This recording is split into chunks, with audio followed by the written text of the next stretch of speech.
Hey YouTube friends, it's Richard, founder of Short-Term Rental University and Airbnb Superhost.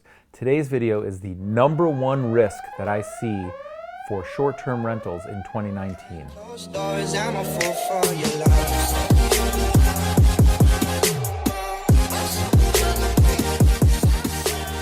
So look, I don't think anybody's going to be surprised or shocked, but I think it's worth talking about. And the number one risk that I see in 2019 is regulation. What I mean by that is, there's a pendulum. There's no regulation, then always things swing way too far, and then there's too much regulation, and then it starts to come back. And so I think right now in 2019, what we're seeing is that over-regulation. So anybody who's looking to invest or get started, we've always encouraged that you be law-abiding and know the rules and know what you're allowed to do legally and play within those rules. If it's not allowed in your area, then pick another area. There's plenty of areas where it's perfectly legal and taxed and they embrace short-term rentals. So if you can't do it in your backyard, then pick another backyard where you can do it, and that's perfectly legal. But I think if you're expanding and you're starting to scale and you want to have an investment opportunity, the very first thing that I would encourage is if it's not regulated, don't pick that place. I know that's kind of counterintuitive to many. Many people would be like, wait, there is no regulation, so therefore it's legal. Correct. But as that pendulum starts to swing, that community may change its mind in 2019 or 2020 and say, it's gone too far, it's really hurting our housing stock, or people are forced to move because everybody's coming in and doing short-term rentals. Whatever their arguments are, and there's some validity, I don't want to discredit any of that. But my point is, no regulation is not good in 2019 from an investment perspective. What I encourage you to do, and what I'm doing personally, is I'm only investing in cities, communities, towns, principalities, communities where it's already regulated, where we know exactly what the rules are. It's not subject to interpretation. It's not vague. It's very, very clear. It's specified. It's legally allowed. There are certain terms and conditions, and you have to play within those rules, but we all know what the playing field is. And in that regard, I view regulation as a friend of mine. It's a benefit. It's something that I look for. And then I add a second layer on top of that for anybody who is seeking consultation or investment advice from me, is do they tax it? In this particular case, I really welcome lodging taxes, short-term rental taxes, business permit taxes, whatever those taxes are. And the reason is pretty straightforward. If the community or the region is looking for proving itself using short-term rental and lodging taxes to fund schools and lighting and road repair and all of that, they need those taxes. And it's really hard to find anywhere in their budget if that tax were to go away.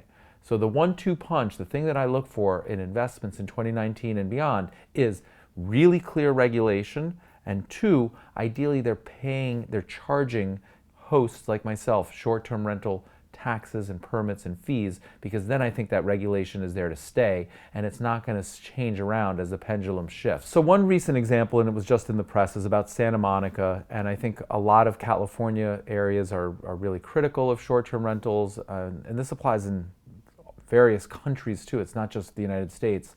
But in that particular case, I think that Airbnb and HomeAway were fighting the city of Santa Monica, and Santa Monica actually won. And so it's made it very challenging for people to own investment properties in Santa Monica, very restrictive. But I think what you'll find is that people will start to spend their time and their money outside of Santa Monica in other Airbnbs, and Santa Monica might be losing some of their revenue, whether it's in restaurants or other tourist type stuff, if people can't go and stay in Airbnbs. There's a really valid reason that people must stay in Airbnbs, that they provide a solution that hotels don't. Like, you can have 4 bedrooms, a family of 6 can live together and have a kitchen and do stuff that they would want to do, and that's just a way of life. So in hotels, you can't even get guaranteed adjoining rooms, much less 3 rooms or 4 rooms, and it becomes price exorbitant. So to the extent that Santa Monica and other communities really want to encourage and embrace families or small groups, they may find that some of their small groups are visiting neighboring communities or gone to a different county.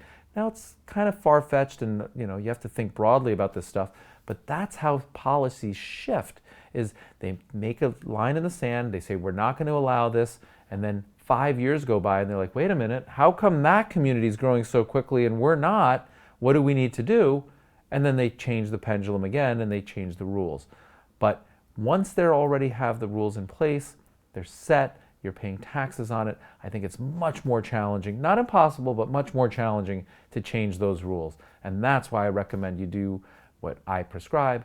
Just look for places where it's regulated and taxable. So again, I don't think this is a surprise to anybody, but maybe the whole concept of the pendulum shifting and how it changes over time, thinking about this as a business, not just as a hosting environment. Like if you're setting up your business and you owned a supermarket or a dry cleaner or any kind of business, wouldn't you look for a place where the rules were really clear and you were permitted and you knew the zoning allowed it and so on? You wouldn't just set it up somewhere and hope that it remains, legal or nobody pays attention.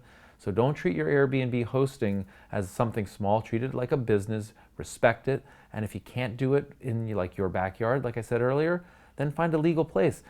The beautiful thing about Airbnb is that it can be done all remotely. All of my places are remote. I've set up my business to be independent of my location and to take advantage of places that I want to be and other people want to be, and you can do the same thing. So think of just growing your business where you can as opposed to out of convenience. I'd love to hear your comments below. Please go ahead and leave them. Give a big thumbs up if you appreciate this video and you thought it was helpful. And most of all, I'd like you to really come join us in our Facebook group and share your knowledge there. And of course, subscribe.